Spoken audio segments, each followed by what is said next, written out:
Good morning. As Chair of the Commission, I call this meeting of the Michigan Independent Citizens Redistricting Commission to order at 10 a.m. This Zoom webinar is live streamed on YouTube on the Michigan Independent Citizens Redistricting Commission YouTube channel. For anyone in the public watching who would prefer to watch via a different platform than they are currently using, please visit our social media at Redistricting MI. Our live stream today includes closed captioning, ASL interpretation, and Spanish, Arabic, and Bengali translation services will be provided for effective participation in this meeting. Email us at redistricting@michigan.gov for additional viewing options or details on accessing language translation services for this meeting. People with disabilities needing other specific accommodations should also contact redistricting@michigan.gov. This meeting is being recorded and will be available at www.michigan.gov/MICRC for viewing at a later date.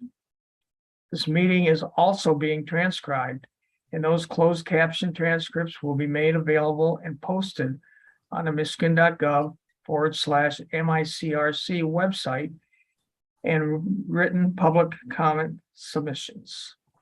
There's also a public comment portal that may be accessed by visiting michigan.gov/MICRC.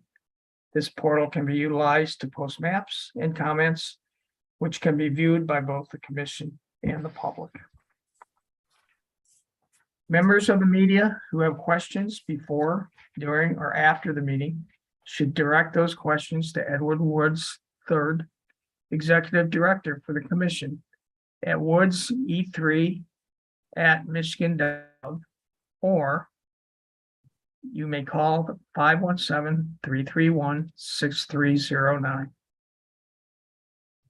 For the public watching and the public record, I will turn to the Department of State staff to take note of the commissioners present. Thank you, Mr. Chair.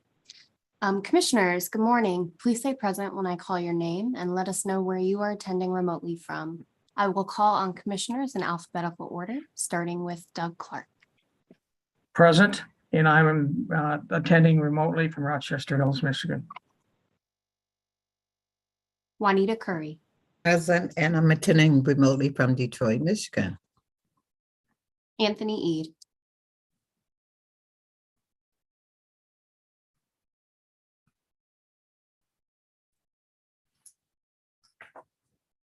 Anthony, I see that you're on, but if you're talking, you're muted. Is that better? Hello? Can you Much hear me? better. Wonderful. Good morning, everyone. Present, remotely attending from Detroit, Michigan. Thank you. Brittany Kellum. Rhonda Lang. Present, attending from Mecosta County, Michigan. Steve Lett. Present, attending from Lee County, Florida. Cynthia Orton. Present, attending remotely from Battle Creek, Michigan. MC Rothhorn. Present, attending remotely from Lansing, Michigan. Rebecca Satella. Present, attending remotely from Wayne County, Michigan. Janice Follett. Present, attending remotely from Highland Township, Michigan. Aaron Wagner. Present, attending remotely from Charlotte, Michigan. Richard Weiss. Present, attending remotely from Saginaw Township, Saginaw, Michigan. Dustin Witches. Present, attending remotely from Tuscola, Illinois. 12 commissioners are present and there is a quorum. Thank you, Ms. Reinhardt. As a reminder to the public watching, you can view the agenda at www.michigan.gov/MICRC. I would now entertain a motion to approve the meeting agenda. So moved. Second. I'm sorry, I didn't catch who moved the motion at the beginning. Oh, That'd be me. Okay, the motion was made by Commissioner Witches, and the second was by Commissioner Lett. Is there any discussion or debate on the motion? No, I see none. I don't have access to you, Rhonda. Do you have any discussion? No, I do not. Okay, thank you. Hearing none, it is moved and seconded that the agenda be adopted. All in favor, raise your hand and say aye. Aye. Aye. Aye. All opposed, raise your hand and say nay. The ayes prevail. The motion is adopted. Okay. Without objection, we will begin public comment pertaining to the agenda topics portion of our meeting. Hearing no objection, we will now proceed with public comment. I've got one individual signed up for public comment, and that is Anthony Scannell. Mr. Scannell, you have the floor. That individual is not present. He is not present, okay. And we will move on to unfinished business. Next on our agenda is unfinished business, Mr. which Chair, is, yeah, I apologize for the interruption. I just wanted to note that Commissioner Kellum has joined by phone. Commissioner Kellum, can you let us know where you're attending remotely from? Good morning, attending remotely from Wayne County. Thank you. next on our agenda is unfinished business. The item is temporary staffing services. Without objection, I will ask MICRC Executive Director Edward Woods III to present this item. Hearing no objection, please proceed, Mr. Woods.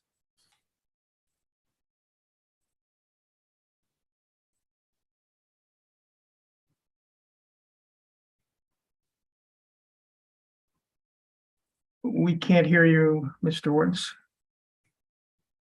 You're on mute. Yeah, I'm on mute. I'm setting up the, can you see Okay, my screen? can now, yes. Just wanted to make sure everybody could see it.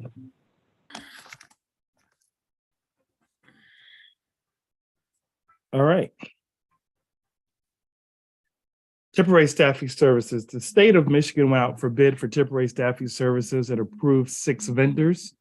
The current vendor that the state previously had that we have is no longer on the state approved list. The MICRC purchasing rules allows the commission to use vendors approved by the state that have gone through a competitive bidding process.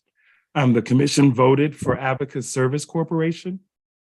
The commission raised some concerns with regards to the employment agreement. That employment agreement has been revised. Our attorney, our local counsel, David Fink, is here if anyone has questions with regards to that.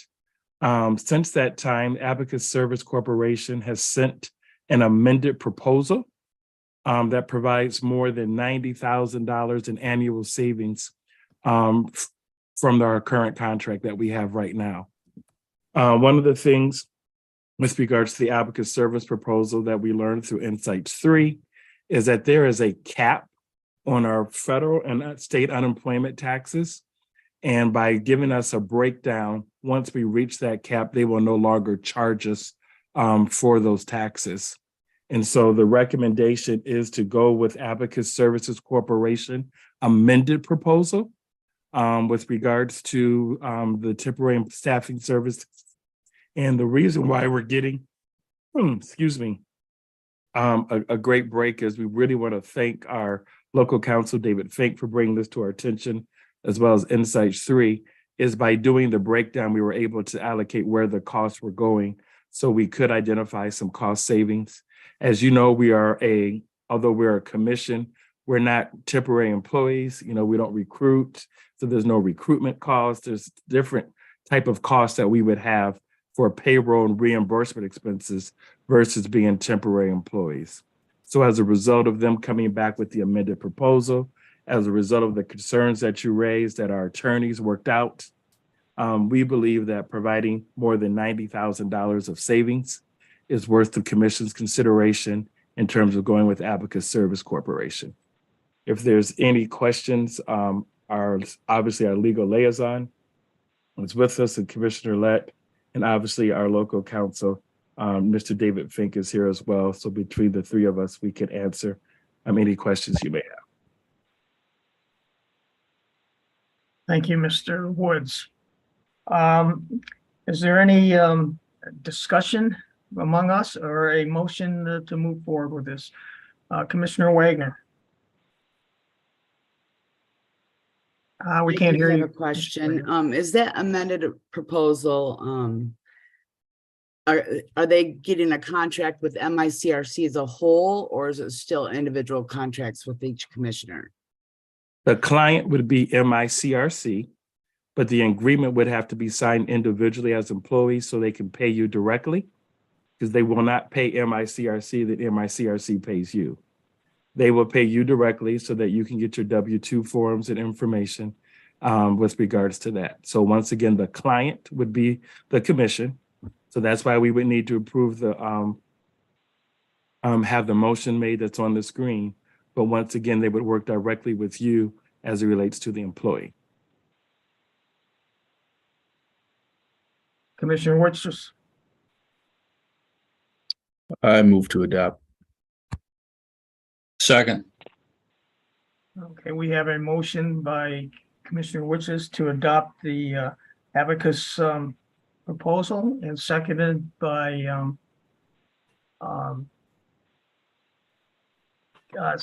Commissioner Lett. And I just want to make sure, Commissioner Clark, that the motion that they're making is the one that's on the screen as it relates to Commissioner Witches as well as Commissioner Lett. Okay, why don't you read that motion? Sure. Mr. Woods. I got it. Okay, So I move to approve the amended proposal from Abacus Service Corporation to provide payroll and reimbursement services to the Michigan Independent Citizen Redistricting Commission through the state's temporary staffing services contract. okay, that's the motion that's. And then can you finish it, please? The amended proposal includes a markup of 24% and stops collecting federal and state unemployment taxes once the caps are reached. And this needs to be noted, Mr. Chair, that this is 2% less than the current contract that we have right now, just so we're know in terms of the markup. But it's also an additional savings because once the cap is reached, we'll save even more money. Yeah, it is a savings force. Absolutely. Do we have any I have a comments from question. Commissioner Kellum? Or Commissioner Lang? Do you have any Commissioner Lang, Yes. I do. What happens since these contracts are for individuals if an individual is not comfortable with the content still of the contract and does not sign it?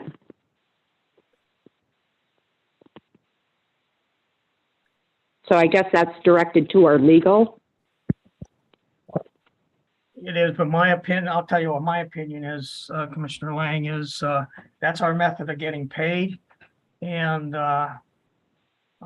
we need to conform to that. The legal people have already been involved, but I'll let Mr. Fink. Well, I'm going to agree, Mr. Chair, because it's on each of us as an individual.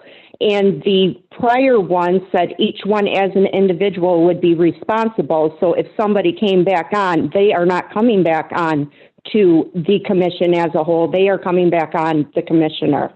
And I feel that the whole confidentiality clause goes against everything that this commission was founded on and who determines what's confidential and what isn't.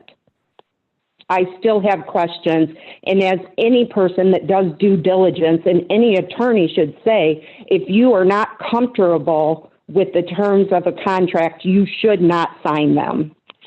All right. That's why I'm asking. Okay, I appreciate that, Commissioner. Let me have Mr. Fink address that, please. We can't hear you, David. You on mute, David? I'm sorry. apologize for that. Ideally, this might not be the way that one might want to set this up, but the commission operates in an unusual legal context as a governmental entity, but a governmental entity that is independent of most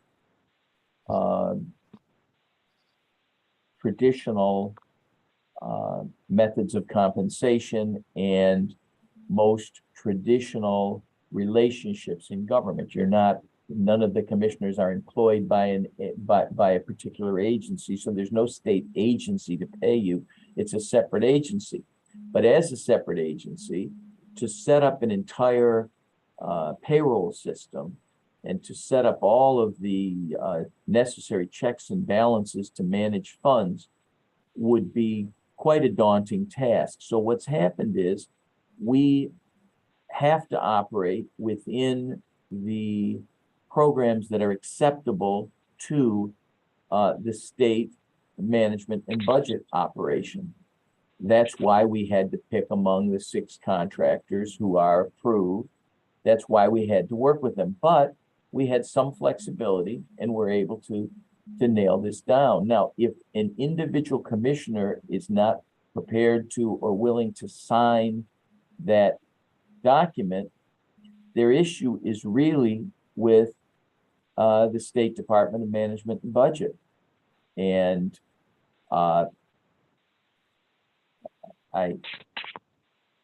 it's a battle that I don't think is worth fighting, to be candid with you. I don't know if you wanted that much candor, but I raised some of these issues because I did have some concerns about some of these things, as Mr. Woods has already noted. And the net result was a very substantial savings. I heard something like $90,000 a year for the commission. And we also very substantially changed the contracts. The contract forms had all sorts of requirements and obligations for the commissioners that did not make sense in the context of the actual relationship that you have with this company that's really for you just a payroll processing company. They do not determine what is or is not confidential. They do not. You have all of the rights and responsibilities that you had legally before and after. I don't know if I've answered all of your questions, though, Commissioner, so please do let me know. I do have one more, Mr. Fink. You're saying it would be on the state budgeting or whatever, that would be on them. But this contract that's being presented is the payroll services contract, is it not? As negotiated by you. So I don't understand why that would have to be taken up with the state and not a service provider. Does that make sense? Well, yes and no. It's a little awkward to do this in a public setting, but that's the setting in which we operate, so I'll continue to do that. In an ideal world, we wouldn't have to deal with any of this. In an ideal world, we would set up a full-scale HR operation at the commission, and you'd be compensated through payroll, much as you would in any state department. But we can't do that, and so but we do still have to operate within the constitutional and legal constraints set up by the government on how we acquire goods or services. So we had to use an approved company, an approved vendor. This is an approved vendor. Then we can negotiate with that vendor, but only within the constraints of what their agreements are and what they've agreed to and how they'll do business with the state. So the confidentiality provision as it is right now is quite a bit less onerous than the original version. And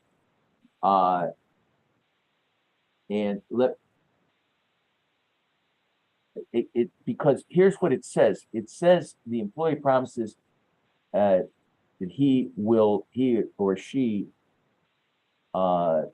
will not use or disclose confidential information without express written consent, except as necessary to perform his or her duties or to authorize representatives of the company or client. Well, the client is authorizing you to do anything that you can otherwise legally do. And any disclosure you make, any communications you have are necessary to perform your duties. So there's not really a constraint there that is meaningful. They needed a confidentiality provision, so there is one, but we wordsmithed it enough that there's really very little constraint on you. There's no constraint on you, frankly. They cannot come after you because of any disclosure. I can't imagine one. I can't think of one that they could possibly come after you for.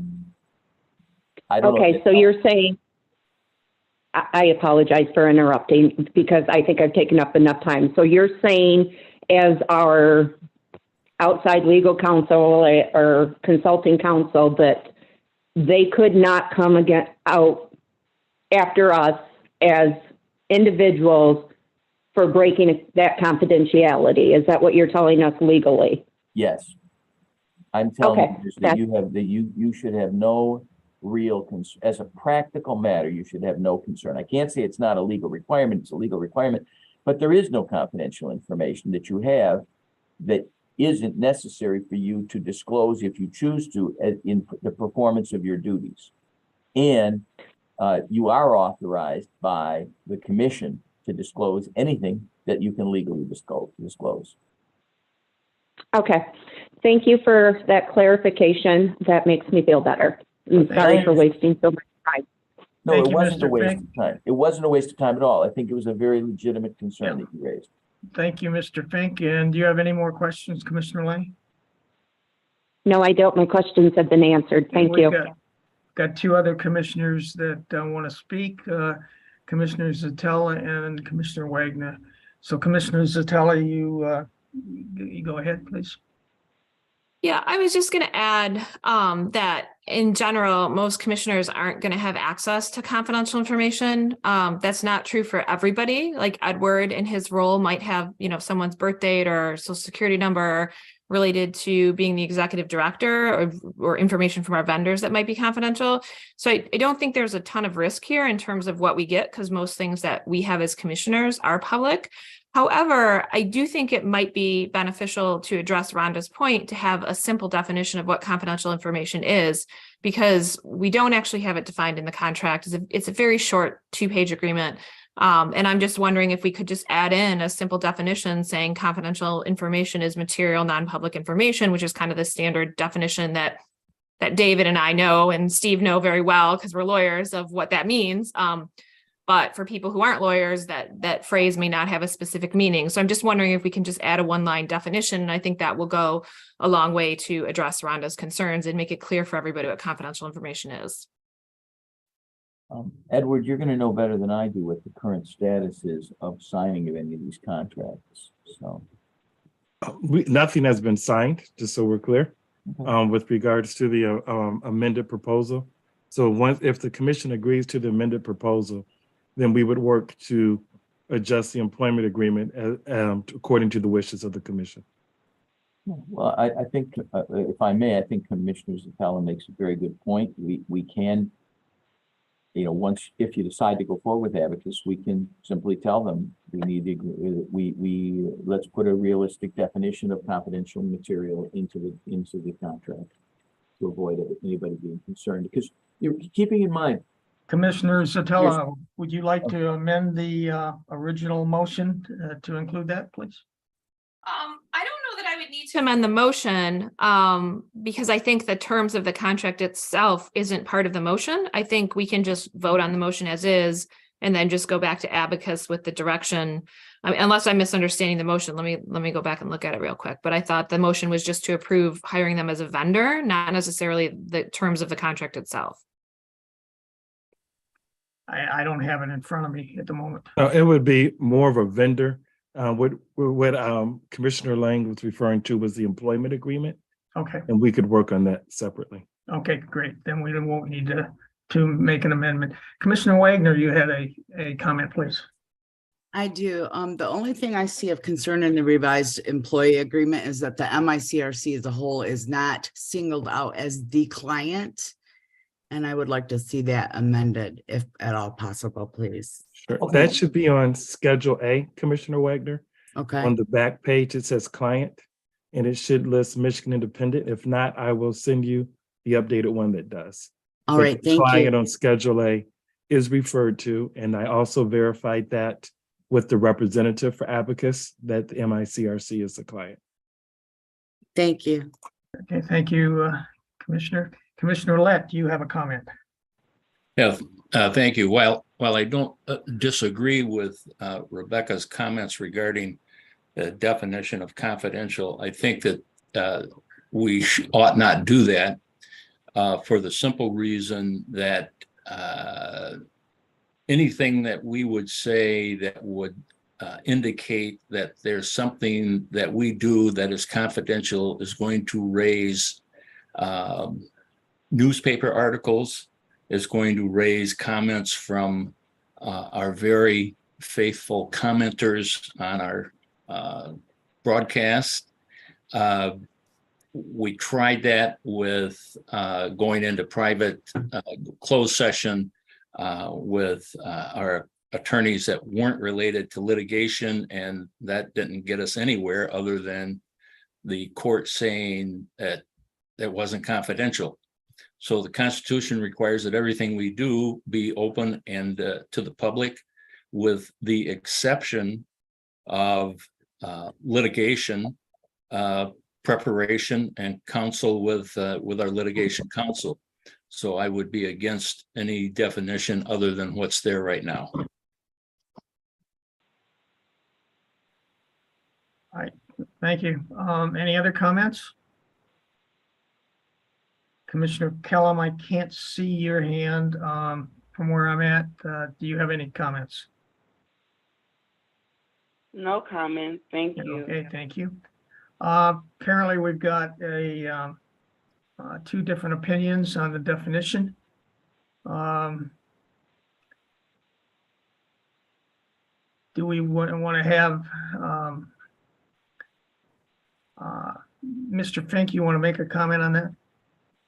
Well, I don't have a problem either way. I do believe that the phrase "except as necessary to perform his or her duties" essentially overrides every aspect of the confidentiality, because constitutionally you can't be prohibited or precluded from the necessary openness that is mandated by law. And Commissioner Lett does point out the most obvious, which is that I'm giving you this advice in a public meeting. Normally, we wouldn't be having these discussions in public. I have to have this discussion in public because nothing is confidential with the commission. So Commissioner Zatella points out correctly, there are certain types of non-public material information, social security numbers, personally identifying information, things like that, that are confidential and should remain confidential.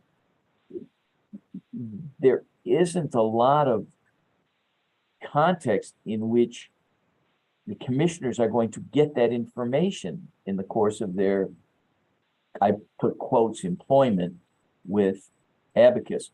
So I'm comfortable doing it either way. I'm comfortable getting a definition. For me, the most important thing was to have the exception, because that exception and by the way, they took a draft that we sent them. We gutted what their previous contract was, and they were very cooperative. They didn't pick and poke at it when we came back to them and said, no, look, there's a lot of things here that are inconsistent with, they had you indemnifying them. There were all kinds of crazy things in there. I shouldn't say crazy. There were lots of things in there that were not consistent with your actual relationship with Abacus.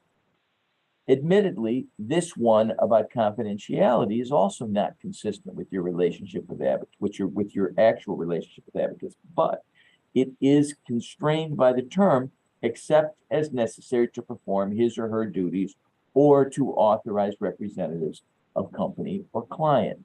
So once the client tells you you can disclose it, you can disclose it, and you are the client, and you're performing your duties. So I don't know how to resolve the question for you. I'm happy to go either way. Okay, thank you. Commissioner Witches, you have another comment?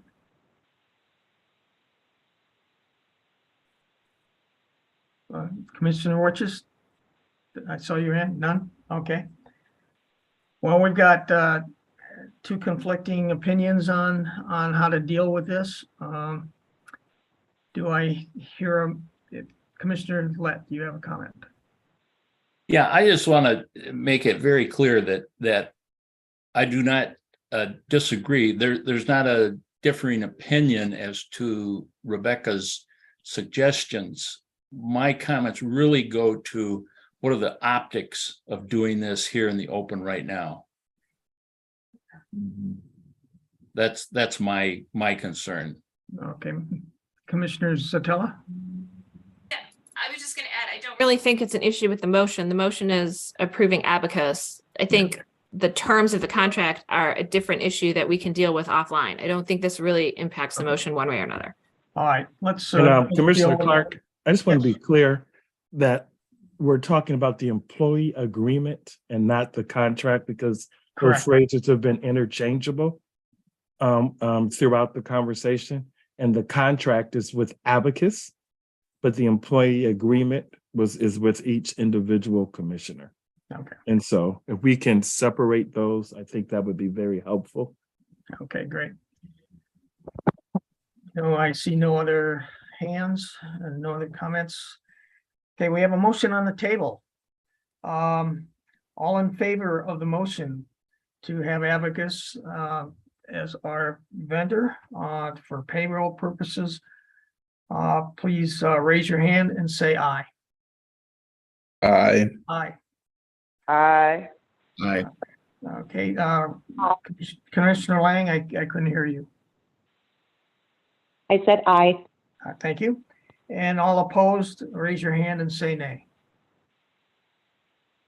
Okay. The ayes prevail and the motion is adopted. And we will move on to new business. Next on our agenda is a new business item, 6A, which is Arab Community Center for Economic and Social Services request. Without objection, I will ask Kim Brace from the Election Data Services to present first, followed by Sarah Islam from Access. Hearing no objection, please proceed. Mr. Brace. All right. Thank you very much, commissioners. And I'm glad to be here once again with you. Can you see my screen? Yes. Go. Okay. So I'm here to meet with you and give some background on this issue. We have been working heavily with the Census Bureau for a long time and have been following this issue. And there is information coming from OMB in terms of what they're looking at for the census designations, looking towards the 2030 census. So if you'll recall, the OMB has Statistical Policy Directive number 15. It is what is laid out within the federal government of how you deal with race and ethnicity. Since this was adopted in 1997, it has been for a 2-question format, where the question on whether you're Hispanic or not is the first question, and the second question is your race. This was the way it was laid out, and the form was conducted in 2010, and in 2020, again, it was Hispanic as a separate question, and then followed by the person's race with some definitions and allowing for things to be filled in. And since 2000, you can check off up to 6 different choices, as we dealt with in the 2020 census and your redistricting process. What the 2020 census found is that there was significant increase in the some other race category. If you recall, in all the various tabulations that we provided to you during the redistricting process, the some other race was sometimes a significant factor, and it has been increasing since 1980. There has been now a push for the Middle Eastern and North African categories to be added to it, and we'll have another presentation on that specific point. There is an effort to combine the race and ethnicity, and instead of having 2 questions, it would be incorporated into 1 question. They also found there was a need for disaggregated data that was different than what they've had before. And the OMB was looking at inconsistent and updating some of their terminology. Since the 2010 census and 2020, there's been concerns over the non-response over the decades. That has been increasing, and particularly for Hispanics that are not reporting a race. So in other words, they're just not responding to the Census Bureau's questionnaire. And that was a major concern of the OMB. There were numerous campaigns and lobbying of the Census Bureau and the US Congress by key stakeholders to change the race and Hispanic origin questions. So there has been a significant effort on that part by different groups. There is, as I mentioned, the growth of the some other race since 1980. It's now the 2nd largest racial group in the country is some other race. It's not African American or Hispanic or whatever. It was the 2nd largest. And the qualitative research and focus groups found that respondents expressed confusion and frustration with the separate race and ethnicity questions. And so this was part of the reason why OMB has been looking at this to try to seek some solutions. What the Census Bureau found in the 2020 results is rather interesting in terms of how it relates to race and ethnicity. This is a slide that the Census Bureau produced that I copied and made use for your benefit. You see that 49, almost 50 million people identified as some other race, surpassing the Black population as the 2nd largest race. Multiple race groups increased significantly from 2010 as people chose more than one race to report. And so you get this rather heavy emphasis that has changed some of the dynamics of what is in the census and the census data itself. And that could have some impact in people looking at and studying the census. And it definitely will have an impact on yours and my favorite subject of redistricting. When looking at the Hispanic side of things, since we have some history on that, the large proportion of Hispanics did not report a racial group in 2020. 43% of Hispanics failed to identify a racial group. And that was just like in 2010. So there's confusion within the Hispanic community in terms of their origin, and that has had an impact on some of the data. 13% of the Hispanics in 2010 did not answer the separate race question at all. That dropped down to 8.1%, which is going in the right direction. But there's still the problem that Hispanics have with whether they're white or some other race. And that's one of the problems has always been with on the data set. So what the OMB is come up with right now is a preliminary, I repeat, a preliminary, not a final suggestion of what their proposal is for the self-response data collection. On the left-hand side is what they're looking at in dealing with the minimum and more detailed categories. So you would have capabilities of identifying subgroups, like what, if you recall, we were seeing on the Hispanic side, where we had Mexican, Puerto Rican, Cuban as a subgrouping that we could pull out on the Hispanic. But now they're incorporating some of those subgroupings for a lot of the other categories, including the Middle Eastern one, where you can see the various categories of different individuals in different parts of the Middle East. This is what the proposal is. On the right-hand side is just the minimum, kind of what the questionnaire would look like.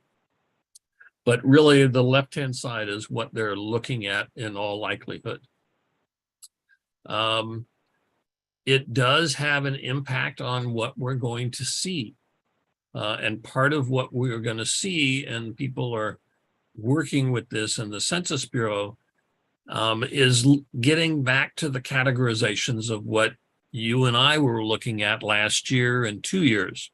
What the Census Bureau is looking at now is instead of the 6 different categories that we had before, in all likelihood, we may get down to having a race alone question with a Hispanic being able to be separated out, and then a kind of a max category. So that is where things are going at this point in time. But the Census Bureau is not designating that per se quite yet, because they're waiting for OMB to look at the overarching questions to be asked. There's some additional issues that are up there besides what we've just been talking about. It may be that the American Community Survey might eliminate the questions about ancestry. And that ancestry question is something that we were very much interested in as we got into more of the data. That ancestry doesn't come out with the PL files, but is part of what is commonly called STF1. But that's going to be a question of whether or not they have any of that ancestry questions. The bigger question from my standpoint, and probably from your standpoint, is how is the PL data going to be reported? There's a lot of different possibilities, and this will right now not be resolved by OMB, but will go back into the hands at the Census Bureau. And so there will be continued input that we will have with them. And my suggestion is that you should have with them when James Whitehorn comes along and asks questions of all people involved in redistricting. What do you think with this or that? How will the multiple race categories be reported? And it may be that it's just the minimum single standalone and any combination, the max. That may be where they come down with, as I mentioned, but we're still waiting to see. And then the other magic question that's going to impact me as well as will impact you is what is the disclosure avoidance issue? How is that going to impact small geography data when suddenly that disclosure avoidance issue starts nullifying any data at very small levels? And if you remember, we were dealing with very small levels down at the census block. Does the Census Bureau no longer have census block data? Do they only have block group data, or they only have census tract data? Do they allow for precinct data that you have to configure, and that's the configuration is their lowest level? We don't know that yet, but that is a significant factor as it's going to relate to redistricting. It's kind of something that's under the radar trap right now, but is something that you as commissioners need to be cognizant of. What is the timetable that we're looking at? The OMB extended the deadline for the input on this first range of questionnaires. It is now April 27th. It was last week, but they extended that deadline. And so I would encourage the commission to have some input by that deadline to comment to the OMB. Right now, as of last night, there were 18,000 people that has submitted comments and content questions to the OMB. I just checked this last night, and so that's the number. It may increase now because of all of this. And there is a desire within the Census Bureau that this gets resolved by the 2024 elections. If you recall, in 2018 and 2020, there was questions in terms of what did the administration at that point in time, how they were handling the census, how they were dealing with citizenship questions. There is a desire within the Bureau that not happen again, and therefore they're trying to get things decided by the 2024 election. Are they going to be successful? I don't know. But that is the desire within the bureaucrats in the Census Bureau to get some of these questions resolved before the 2024 election. And with that, that would be my presentation to you. Thank you, Mr. Brace. Before we turn it over to Ms. Esmel, I want to note that Commissioner Wagner has left the meeting. And so Ms. Esmel, would you like to present your material, please? Good morning. My name is Sarah Isma. I'm a public policy associate with Access. Thank you to the commission for having me, and thank you to Commissioner Brace for that wonderful presentation. So yes, we've been actively working since we found out on January 26th that the federal government is coming down with a revision of Statistical Policy Directive 15. So as Commissioner Brace said, they're trying to create a combined race and ethnicity question, as well as a Middle East North African category. And the deadline was April 12th, and we've been garnering support in terms of phone to action, where we were able to get around 12,000 public comments. So currently, we know that Middle Eastern and North African communities are aggregated in the white population. And as this commission knows, we are not protected under the Voting Rights Act either. So one of the things that we've been doing is we've been trying to show the OMB how important this designation is and this category is to Middle Eastern North African communities. So at the current moment, we are not able to quantify any inequities our students face in terms of all levels of education. We're also, we saw during the pandemic how our MENA businesses were unable to access minority-specific loans during the pandemic. Also in terms of healthcare and research, our health data is actually done in aggregate with the white population. So we can't actually quantify our health disparities, even though our community is affected disproportionately at a higher rate in terms of cancer, diabetes, heart disease. And so right now we're just hoping, especially with the commission knows that when our community of interest was looked at, if I remember correctly, I think in the Senate House map, it was divided into 3 districts, and then in the House map, it was divided into 7 districts. We're just hoping that the commission will pass a resolution on behalf of, the combined race and ethnicity question, and then also the Middle Eastern and North African designation as well, because you do know firsthand, what we kind of went through when the maps were being created. Thank you.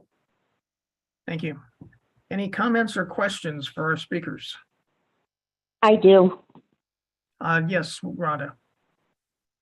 It's not really for the speakers, but I'm sorry, my time is short. I have another meeting. So I just want to put out this comment that while I understand the concept of where this is coming from and what they're asking for, this commission has established rules, and this sounds like it's a policy thing. And our rules state that the commission as a whole will not come out in favor nor against any policy.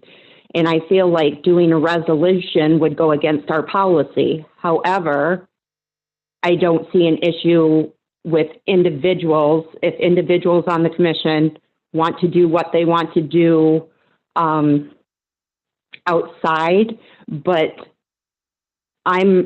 we've had rules set in place. There's been a lot of policies that I haven't agreed with, and a lot of policies that I have that I've been very quiet on, and because of the rules that we set forth. And I think as a commission, we need to follow those rules. While I am sympathetic and I do have my own personal feelings on this, speaking as a commissioner, as part of the commission, I don't think it's something we should do. And I just got to put that out there because my time is short, and hopefully I'm here for the vote. That's all I have. Thank you, Commissioner Lang. Currently, there's no motion on the table. We've got 3 individual commissioners who want to speak. We'll start with Commissioner Zatella.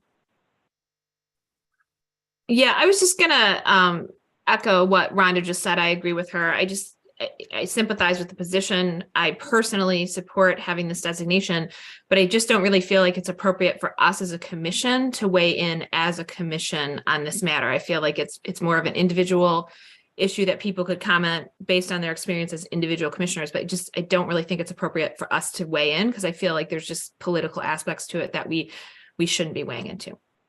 Thank you, Commissioner Zatella. I share the same opinion that both you and Rhonda do. Commissioner Rothorn. I guess I don't see this as a policy.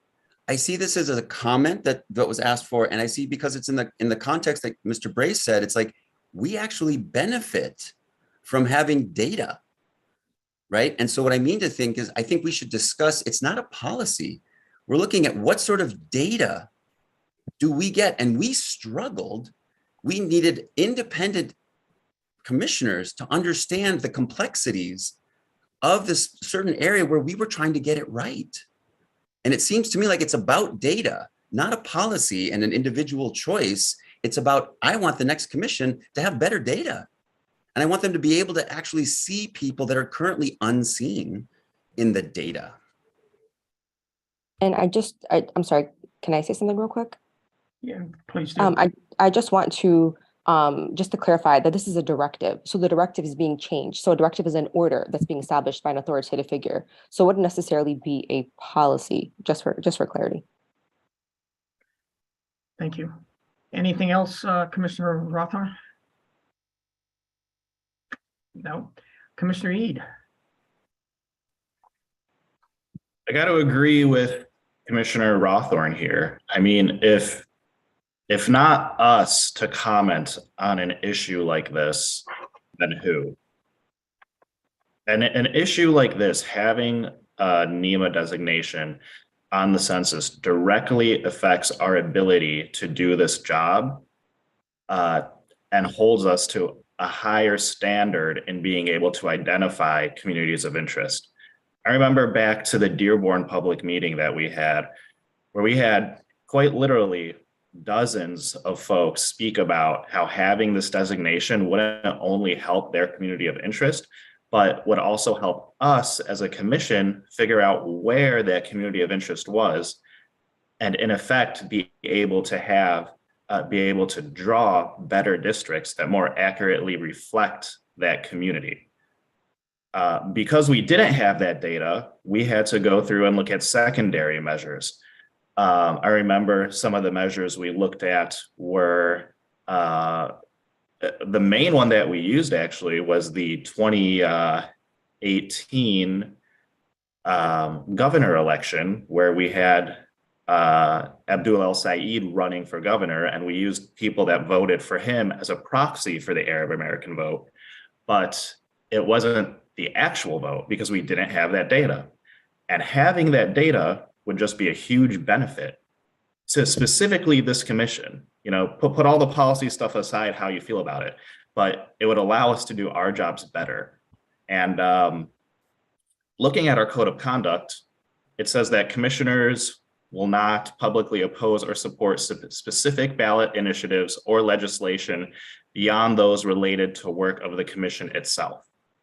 This does have to do with the work of our commission. In fact, it's directly related.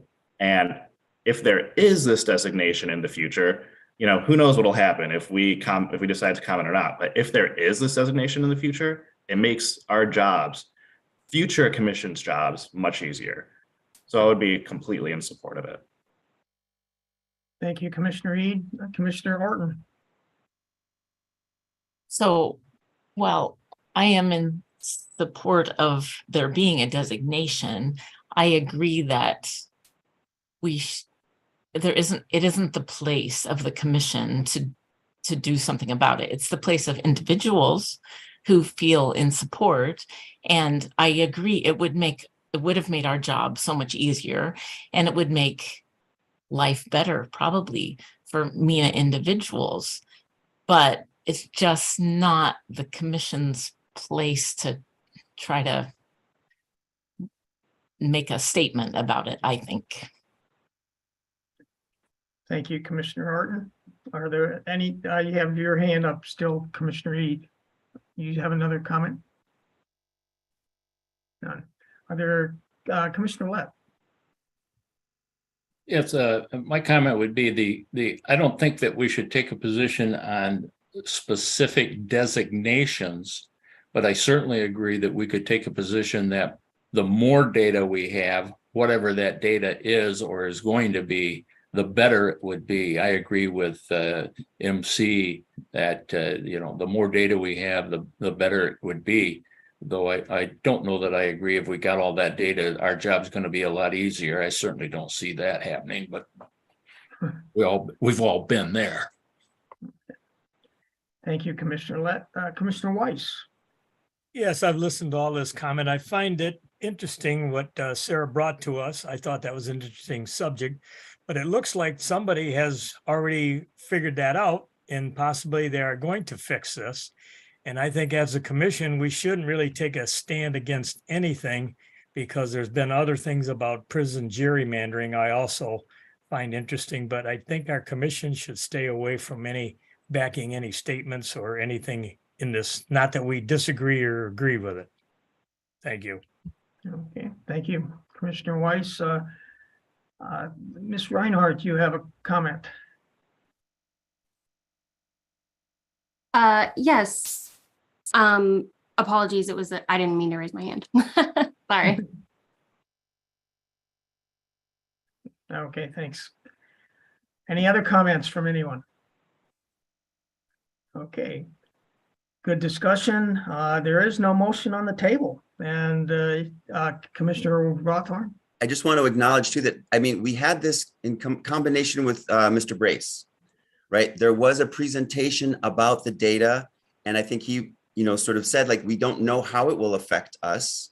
But I do have a question, I guess, for Mr. Brace, is like, right, because of what the letter is, and I don't know that you've seen it, but I'm just wondering, do you have a sense of like, right, there's a directive and there's a proposal, right? And there's a, right, and right now, all that is asked of us right now, particularly by the access group, is that we make a comment.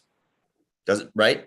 For or against. And what I'm asking you, Mr. Brace, is like, does it, it's hard, I think you, during your presentation, you said it's hard to predict, right, that the data will allow us to, right, have improved data or not. But how do you expect it to affect your job and therefore our job? Very good question, MC, Commissioner. It is, it's a legitimate question.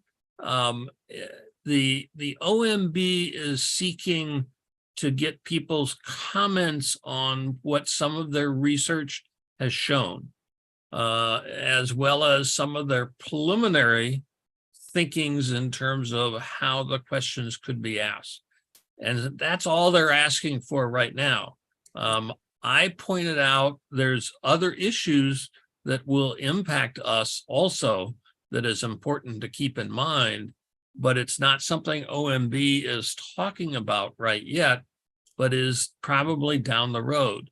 And conceivably with where OMB is going with the questions and how they're formatted, it will raise some of those additional issues.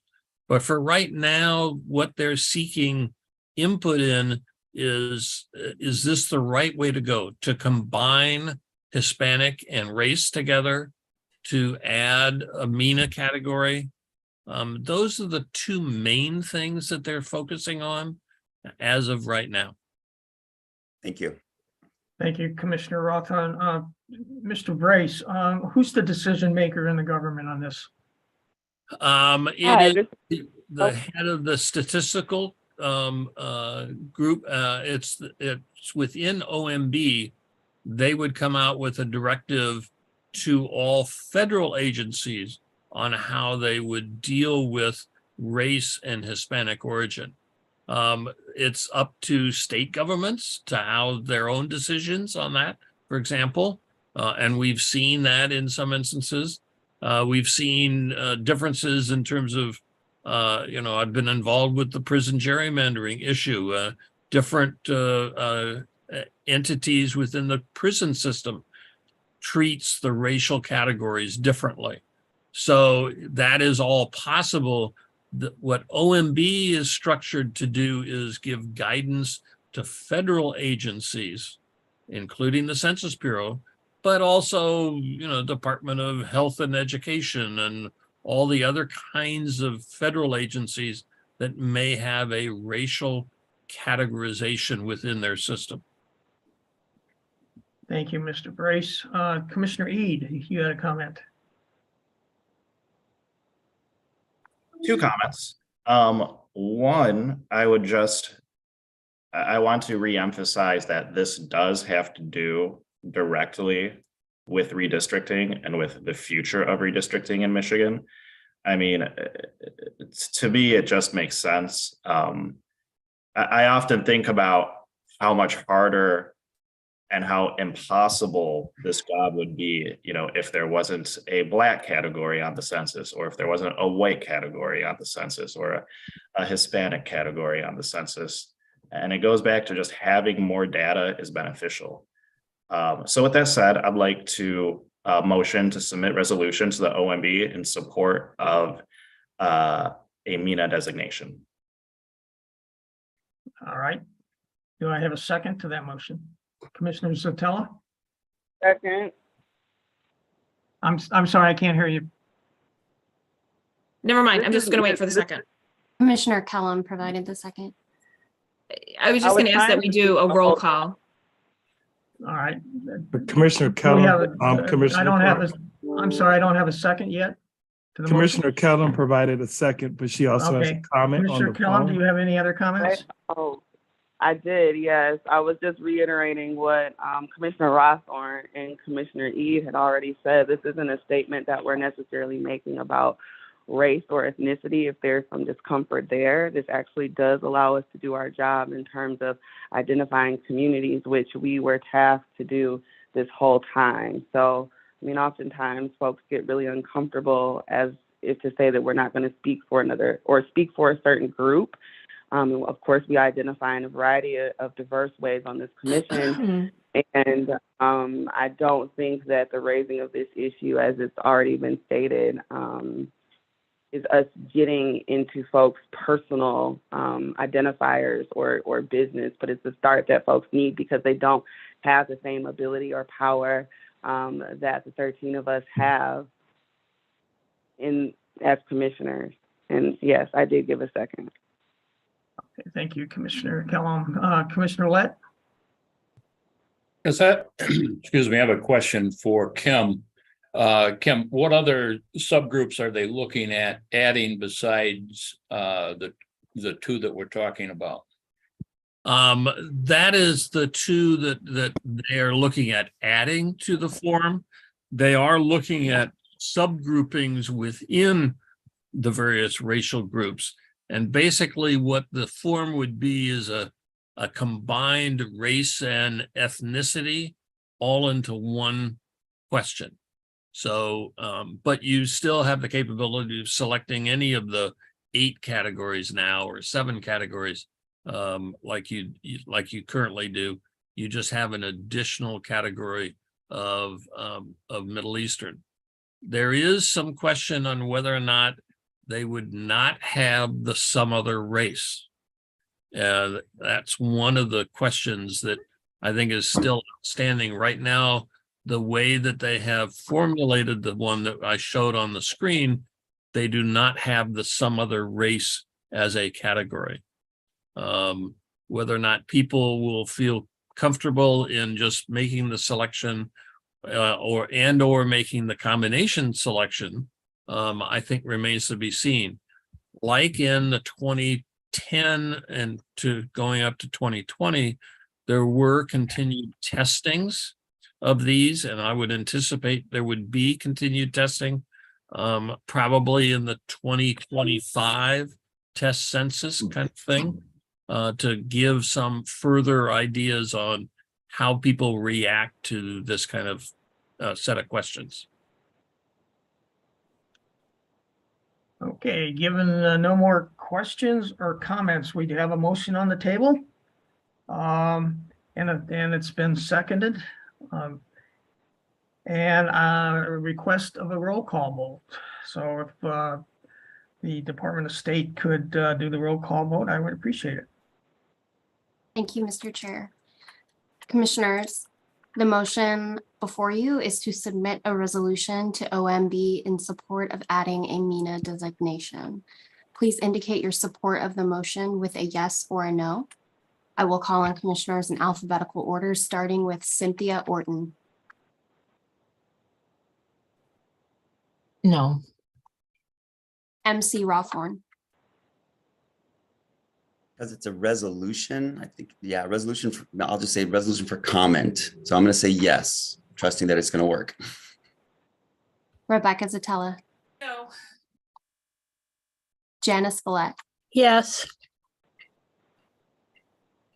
Richard Weiss. No. Dustin Witches. No. Doug Clark. No. Juanita Curry. No. Anthony Eade. Yes. Brittany Kellum. Yes. Rhonda Lang. No. Steve Lett.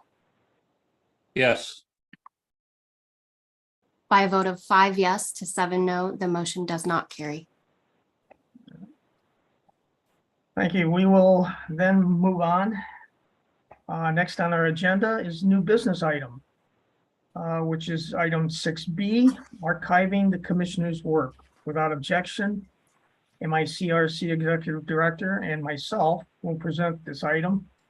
Hearing no objection, please, I will proceed forward and give you a synopsis of what has taken place. During the last week or so,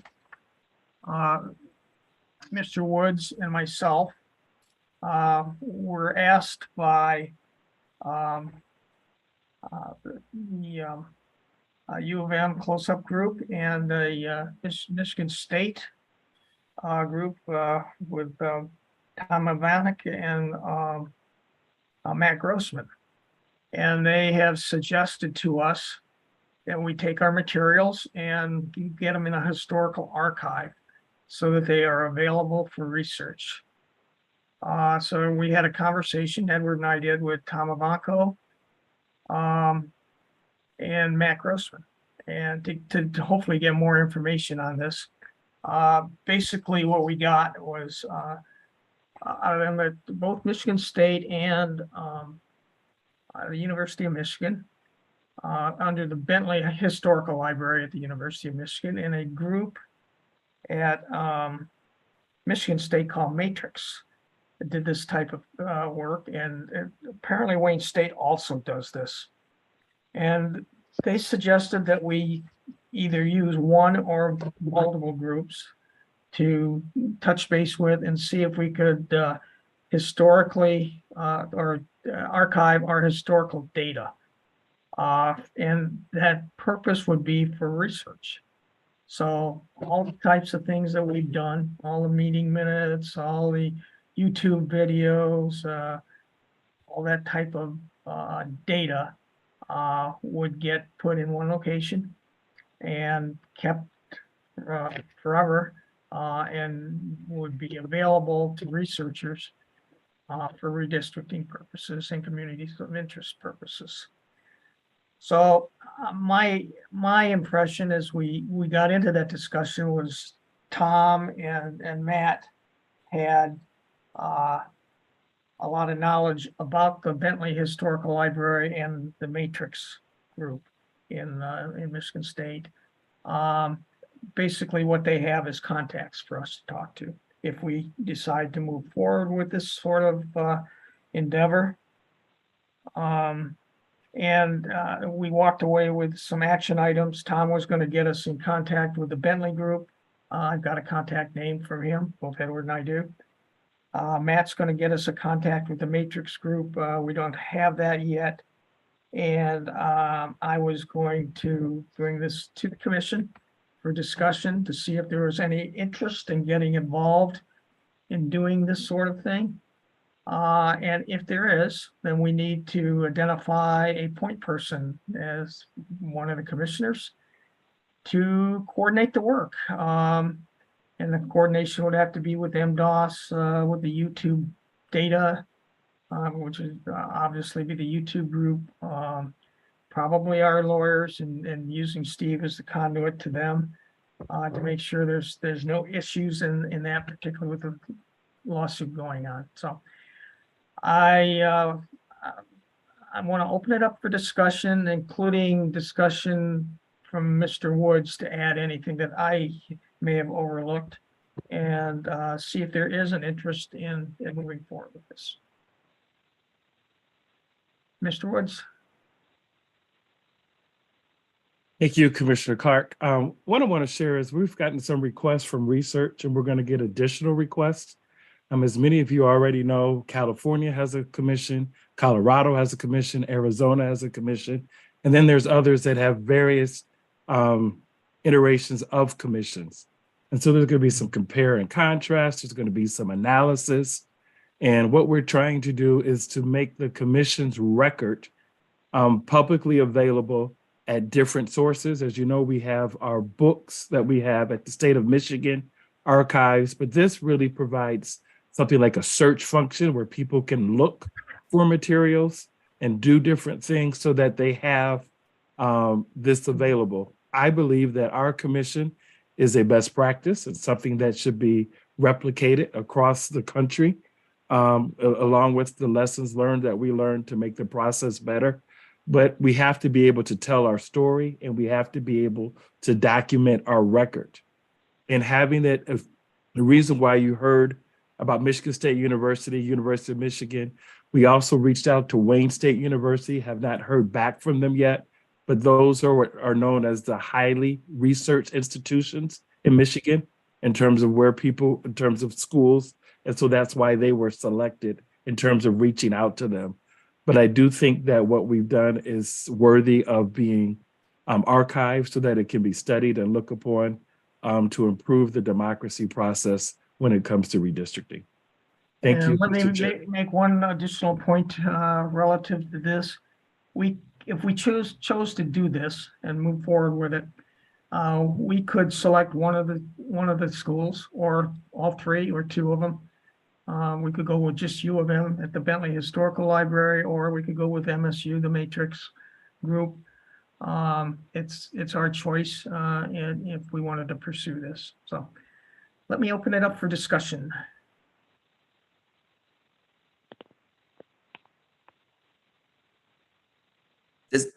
No comments, Commissioner Lett.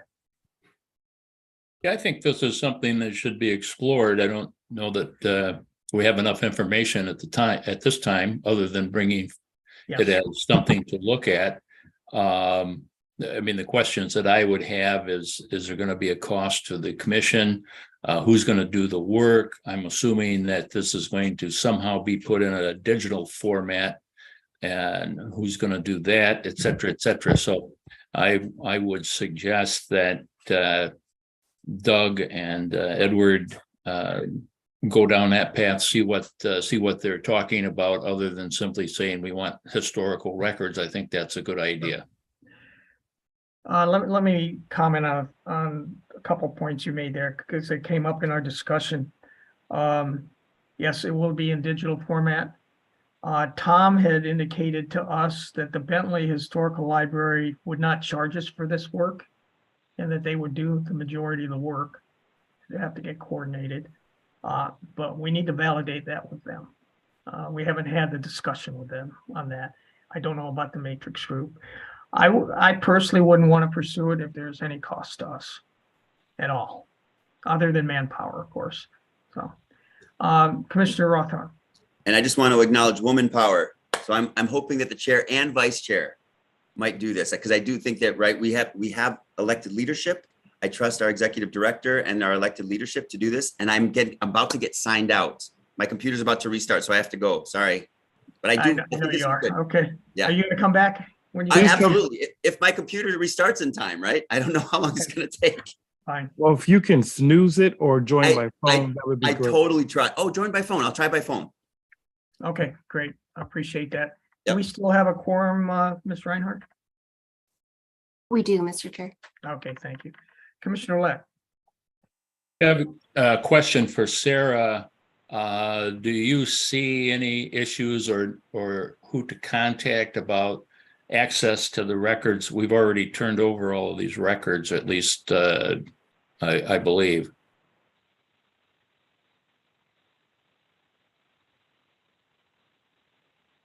Sorry, my computer froze for just a second.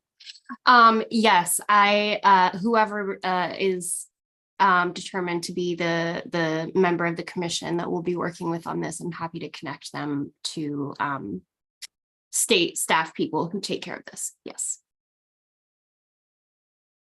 Okay. Any other comments relative to this? I don't, Commissioner Eid.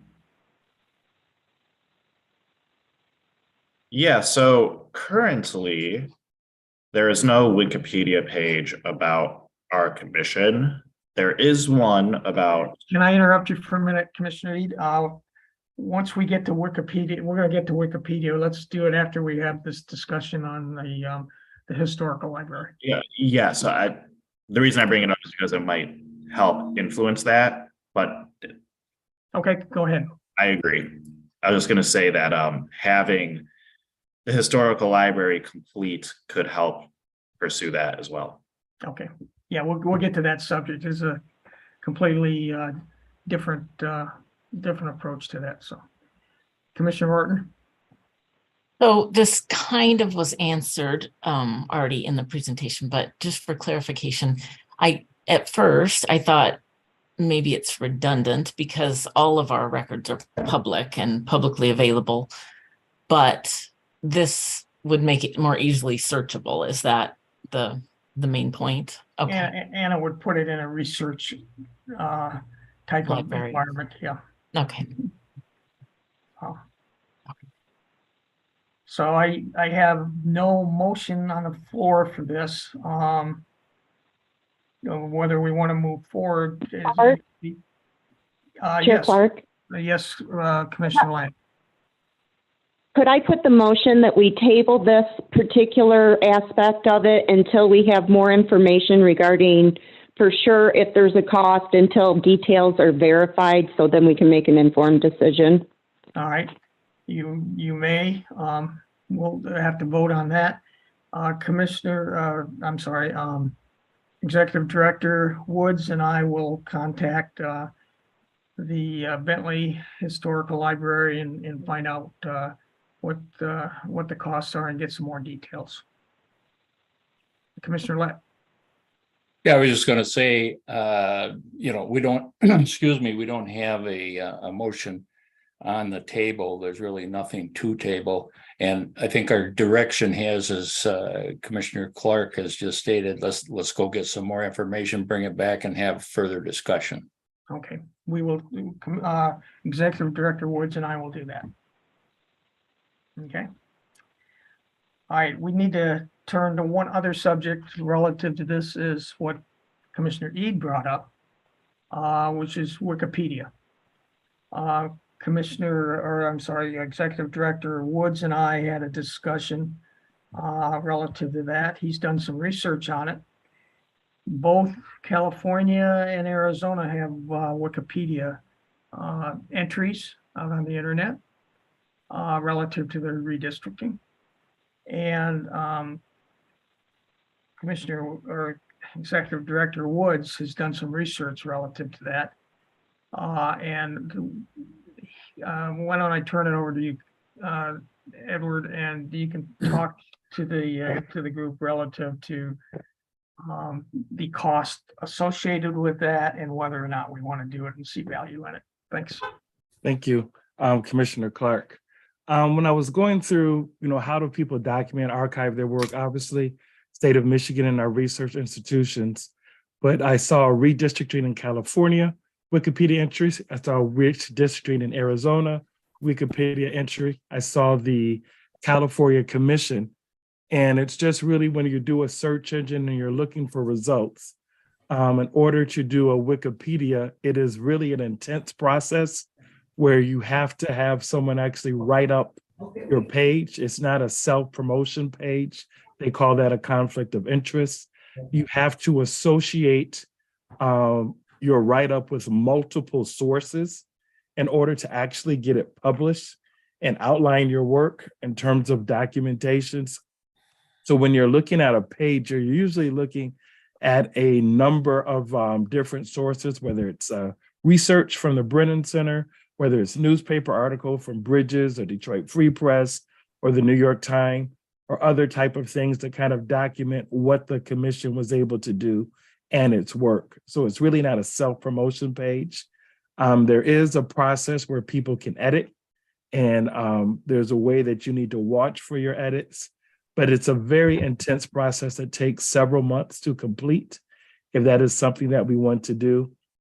I reached out to two groups with regards to that, and the one group is called White Hats Wiki, and they provided a proposal where they would actually do the writing, make sure that we follow with the Wikipedia guidelines in terms of establishing what the work that the commission has done and having that posted. And so when I talked to Commissioner Clark, he said, let's just bring it to the commission for a discussion with regards to that. But it provides another avenue with regards to our work being out in the public sphere, and the cost would not exceed $5,000. I can take any comments or questions relative to that. I'll make a comment on that before I get Commissioner Orton's comments. My opinion is we should not be spending money at this time on this sort of thing. I don't see the value in it personally. I've read the California and the Arizona wiki page, WikiLeaks page, or wiki pages, I guess they're called. I don't understand what additional value it would get for us. So that's my personal comment. Commissioner Orton? Yeah, I agree with your comment, Doug. I think this is not something that would be of benefit since there is a cost. We wouldn't be writing it. So I just don't understand why we would want to do it. Our work is done. It's not like we need to get our name out there or anything. And we don't know what would be written, for one thing, and it would cost the taxpayers money. I see no benefit to that. Yeah. Excuse me, Commissioner Clark, just want to make sure that what's written would be approved by the commission. It's not just something that someone would do without our authorization, as well as the documentation and the references that is associated with that. So I just want to make sure we're very, very clear that the commission would see what is written, because that is part of the process in terms of how that's done, if they decide to do this project. I have a comment. Yeah, go ahead, the Commissioner Lang. Lang, yeah. Um, And then I'm going to- Commissioner Witches has a comment after you. I'm going to agree with both you and Commissioner Orton regarding the cost and the benefit. Also, I do know that Wikipedia, as it was stated, anybody can go in there and change information on it. I've seen it done in nefarious ways as it relates to some political figures on there. And I did bring this up to our executive director, and he said White Hat would monitor the page for 60 days and then it'd be up to the commission. Well, who's going to monitor that page when we're in dormancy? I do not see a benefit to this at all, and I don't think it's in our best interest. Okay. That's all I have. Thank you for your comment, Commissioner Witches. I was going to say the exact same thing that Commissioner Lang just said. Okay, thank you. Any other comments? Okay, do we have a motion? Commissioner Curry's hand is up. What's that? Commissioner Curry's hand was up. Oh, I'm sorry. I didn't see your hand. Commissioner Curry? Yes, I was just wanting to say that listening to everyone, I think we should just kind of wait until we get more discovery of what's going on with that Wikipedia, and then make a final vote later on. Well, I've seen the proposal and I've seen the cost associated with it. It's not only the cost of the original document that it would get posted, but there's also costs for changes to it on an ongoing basis. So it doesn't stop as far as from a financial perspective. I guess that seems like something that we would be concerned about, especially if someone could go on there and change it. So Correct. I have problems with that. That would be too. Commissioner Ede? Well, you guys know me. I like to play devil's advocate sometimes. That's okay. A potential benefit could be kind of like controlling the narrative a bit. As one of y'all just said, at this moment, and with like Wikipedia in general, anybody can go and edit anything. So since there's like not a page currently, there is the potential for, folks to go and make one, and it could be nefarious. I mean, Lord knows that there are people that are not exactly happy with us around the state. So, that just could be one potential benefit, kind of controlling the narrative and being able to approve what's on there, to have some sort of baseline. Because right now there is no Wikipedia page. There is one on proposal 2 in 2018, and there's a little blurb on Ballotpedia, which is kind of like Wikipedia, but just for like political stuff. Thank you, Commissioner Ede. Commissioner Orton? We can't hear you. You're on mute. Okay, sorry. I'll just say one more thing. I just think our work is done unless we get told we need to redraw something. Our work is done. I don't think we need to worry about getting the narrative out there or anything. And I just don't think the taxpayers should have to pay for that. Okay, thank you. Any comments, any motions on how we handle this? Which direction? I see none. I will put forth a motion that that we do not move forward at all with spending additional money on the Wikipedia page, and that's not of sufficient value to us. That's a second by me. Okay, Mr. Chair. Go ahead, Ms. Reinhardt. So to clarify, the motion was not to move forward. Correct. Okay, so You're certainly and not entitled to spend make the money. motion not to move forward, but also not making a motion to approve moving forward would have the same result. Yeah, I suppose that's true. Yeah, but, and I want the verbiage that we don't spend money on this at all, period. I just think she's saying we don't need a motion to accomplish that. We would need a motion to take action. You don't need to take a motion to not take action. It's just, it's odd. Okay, I'm fine with that. All right, that. The discussion's over with on that, and we'll move on to our next agenda item. Mr. Chair, real quick, I Yes. apologize, but just for documentation reasons, I have to leave right now for my other meeting. Okay, thank you, Commissioner Lang. Okay, We thank still you. have a quorum, Commissioner Reinhardt. I We do. I'm may have to leave too. I I'm have to sorry, leave my too. computer is restarting and I can't do anything about it. That's okay. So If I'll Commissioner jump right Or- back on, but If Commissioner Curry leaves as well, and if Commissioner Orton's computer restarts, we will have 9 commissioners remaining, which is the minimum for a quorum. Okay. Okay, great. Commissioner I'll be right Commissioner Zatella? Yeah, I actually need to leave at 11:40, so Okay, I'd suggest we wrap things up quickly. okay. So Commissioner Reed? Commissioner Satella, if you wouldn't mind staying until Commissioner Orton is able to rejoin, she just had to restart her computer for an update. Should Okay. be pretty quick. Commissioner Reed?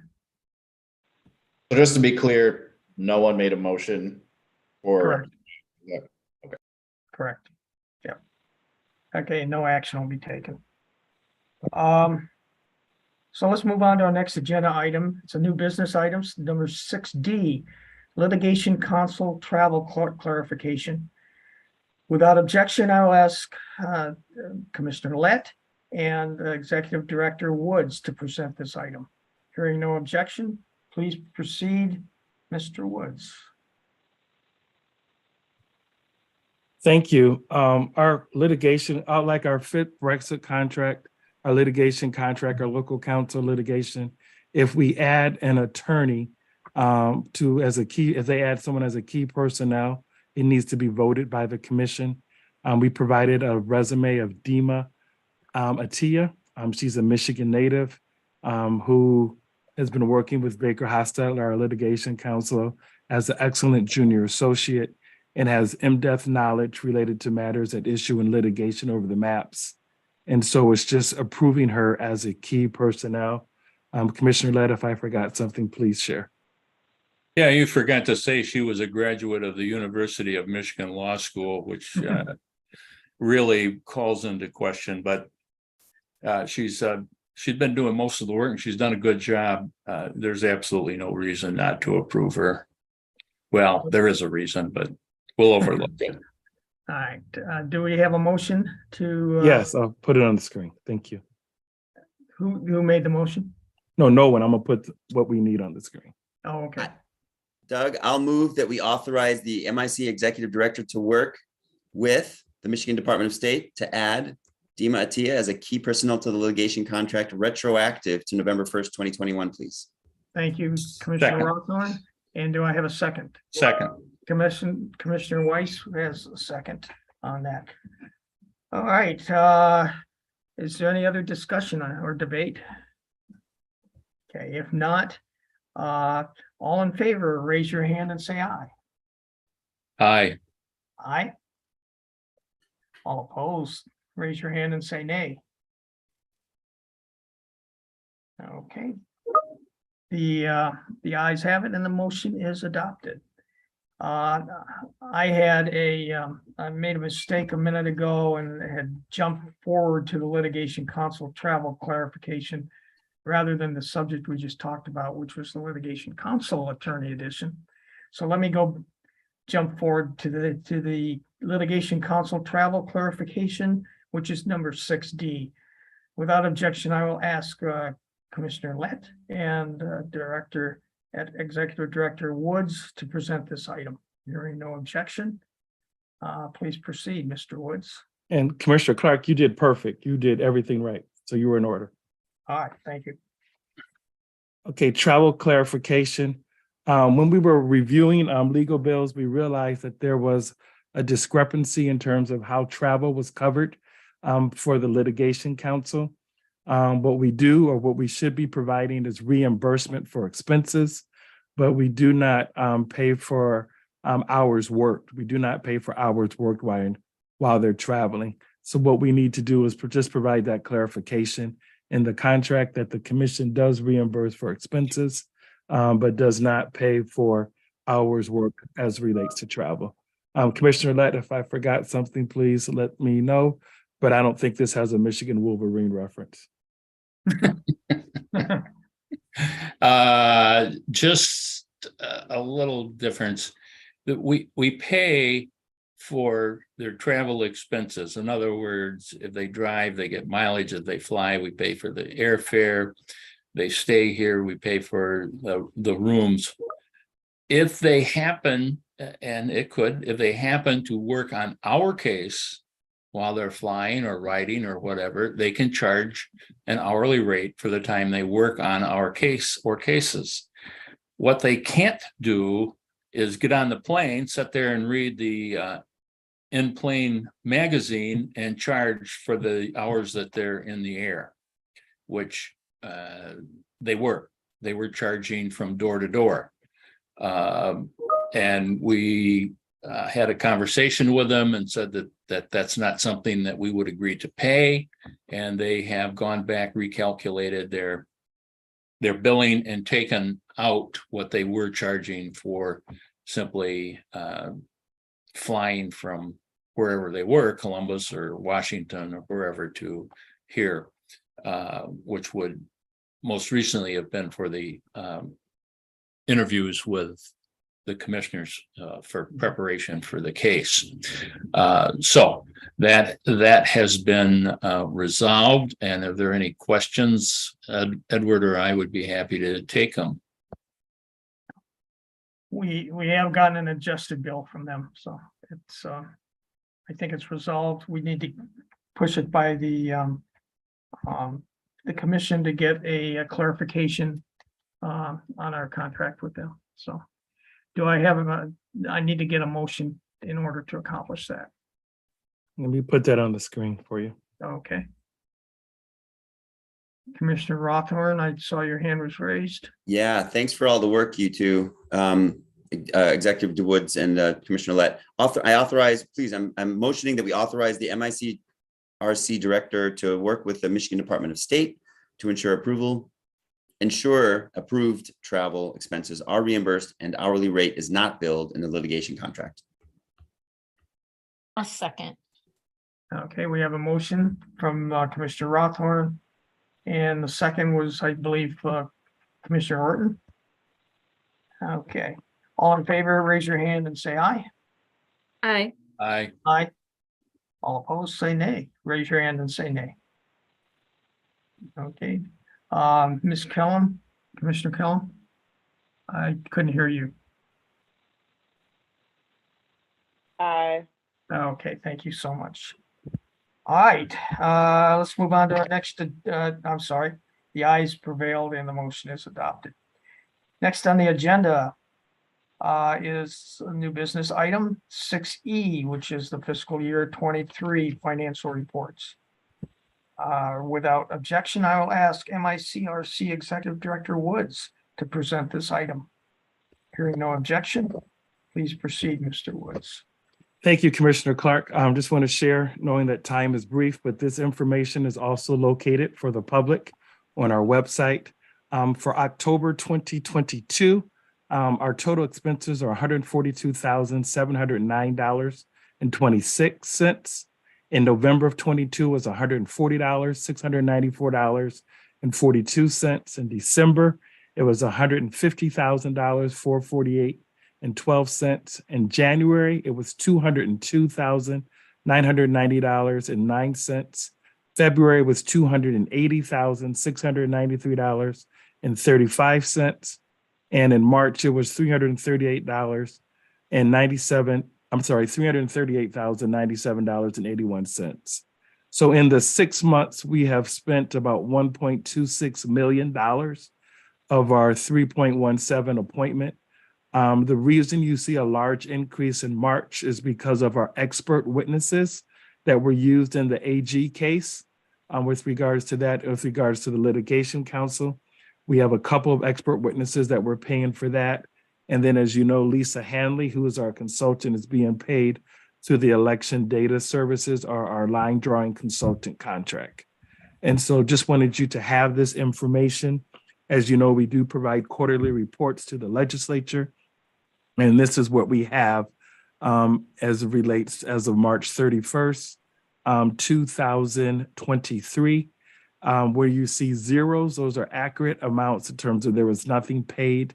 And then we do have for those that we're working on through Abacus for our expenses, they will be able to be paid without being taxable.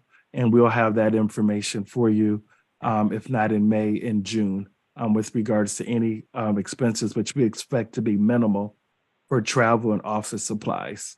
But this is the financial report. If there's any questions, I can take them at this time. Okay, seeing no objections, let's move on to our next agenda item. Next on the agenda is the approval of the minutes from the February 16th meeting. These draft minutes have been provided to the commission before this meeting and are posted on the website. Are there any other edits to the minutes? Okay, seeing none. May I have a motion to approve the meeting minutes of February 16th? So moved. Second. Who seconded? That's Commissioner, Commissioner Witches. Me, Commissioner Witch.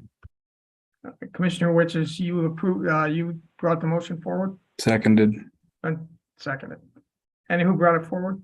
I did. Commissioner Lett. Oh, Commissioner Lett, I'm sorry.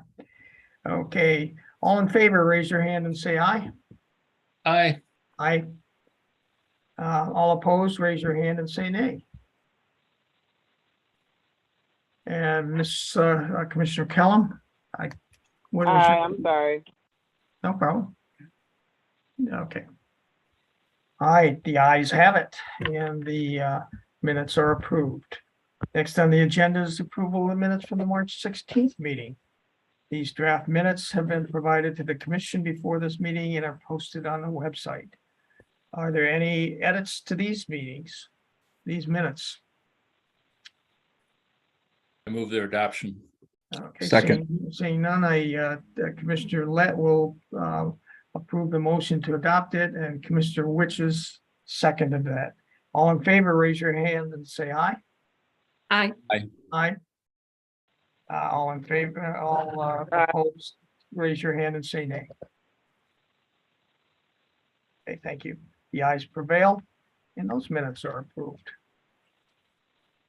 Okay, next on the agenda is an executive report, director report. Without objection, I will ask MICRC Executive Director Woods to provide his report. Please proceed, Mr. Woods. All right, is everyone able to see my screen? Yeah. Perfect, thank you.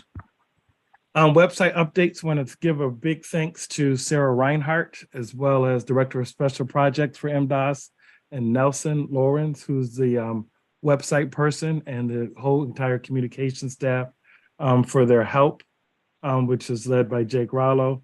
With regards to this, we're trying to get all our materials updated in time for the litigation that's possibly pending with the AG. We did review of the website to ensure all materials are available. There will be some minute corrections that we need to address at our June meeting, no later than our June meeting. And we're down to about 25 unresolved items where we had well over 100. So just really want to thank MDOS team for all the work and things that they're doing to make sure that we're updated and information is accessible off the website, so we don't have any concerns. Highlights, want to thank Nelson again, March website. This tells you what page reviews, where people are going.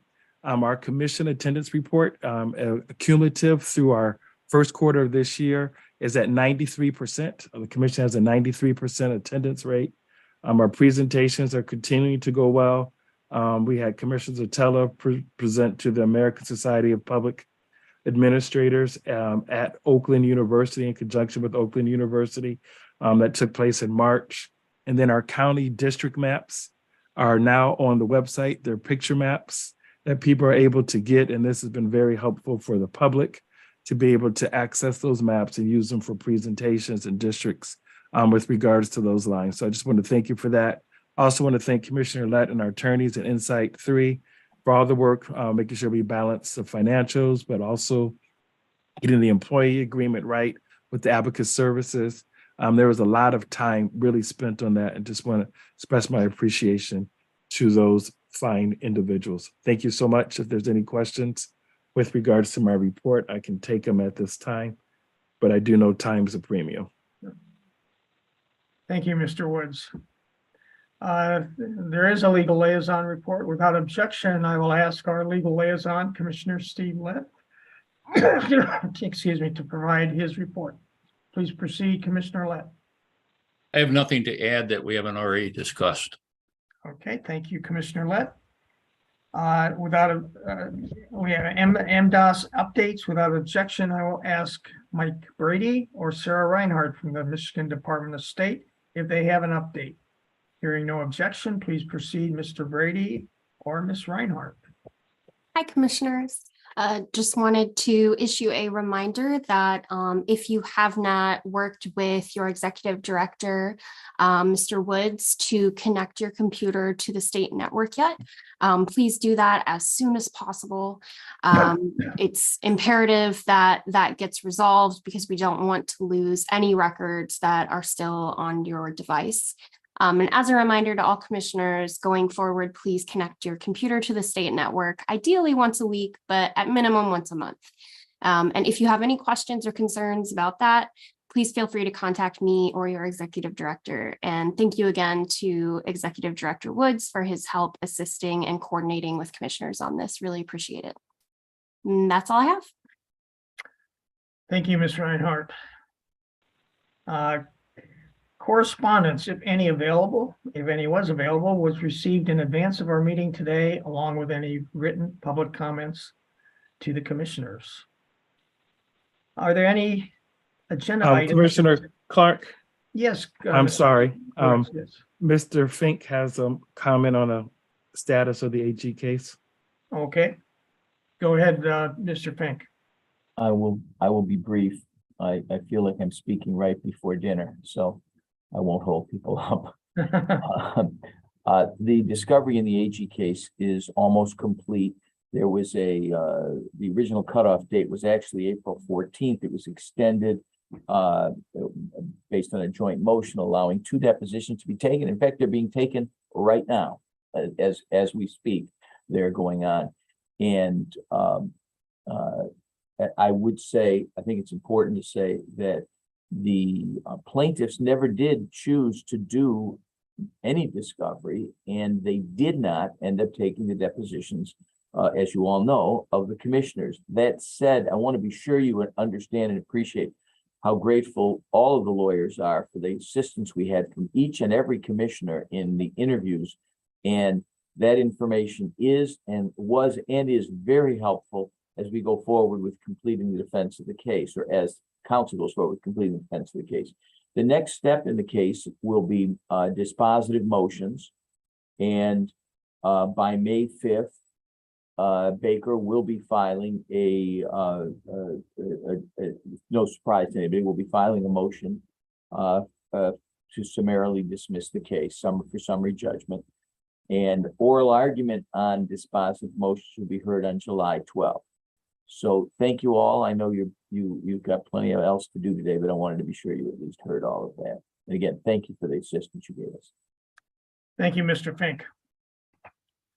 Are there any agenda items that commissioners would like to have added to the future agendas? Okay, seeing none. Are there any announcements? Mr. Chair? Yes, Ms. Reinhardt. Sure. I'm sorry. For future agenda items, I just wanted to note that Commissioner Lang had requested a continuing discussion of archiving the commission's work at the next meeting. Thank you. Okay. We'll have Executive Director Woods add that to the next agenda. Sure. Aye. As the items on the agenda are complete and the commission has no further business, a motion to adjourn is in order. May I have a motion? You may. Second, I have a motion from Commissioner Rothorn, and do I have a second? second, Again. Second from Commissioner Witches. All in favor, raise your hand and say aye. Aye. Aye. Aye. All opposed, raise your hand and say nay. Okay, the ayes prevail. The meeting is adjourned at 11:50 a.m. Bye all. Thanks. Aye. good.